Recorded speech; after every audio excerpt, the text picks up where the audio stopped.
ایرانی supreme leader کے مشیر محسن رضائی نے دعویٰ کیا ہے کہ امریکہ ایران کے منجمد فنڈز جاری کرنے پر آمادہ ہو گیا۔ محسن رضائی نے دعویٰ کیا ہے کہ امریکی صدر ڈونلڈ ٹرمپ نے ایران کے منجمد 24 ارب ڈالر فنڈز جاری کرنے پر آمادگی کا اظہار کیا ہے، لیکن وہ عوامی سطح پر یہ اعلان کرنا نہیں چاہتے۔ ایرانی سپریم لیڈر کے مشیر محسن رضائی نے دعویٰ کیا ہے کہ امریکہ ایران کے منجمد فنڈز جاری کرنے پر آمادہ ہو گیا۔ محسن رضائی نے دعویٰ کیا ہے کہ امریکی صدر ڈونلڈ ٹرمپ نے ایران کے منجمد 24 ارب ڈالر فنڈز جاری کرنے پر آمادگی کا اظہار کیا ہے، لیکن وہ عوامی سطح پر یہ اعلان کرنا نہیں چاہتے۔ ایرانی سپریم لیڈر کے مشیر محسن رضائی نے دعویٰ کیا ہے کہ امریکہ ایران کے منجمد فنڈز جاری کرنے پر آمادہ ہو گیا۔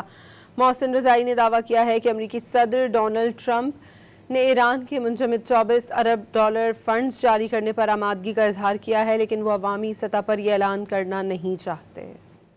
ایرانی سپریم لیڈر کے مشیر محسن رضائی نے دعویٰ کیا ہے کہ امریکہ ایران کے منجمد فنڈز جاری کرنے پر آمادہ ہو گیا۔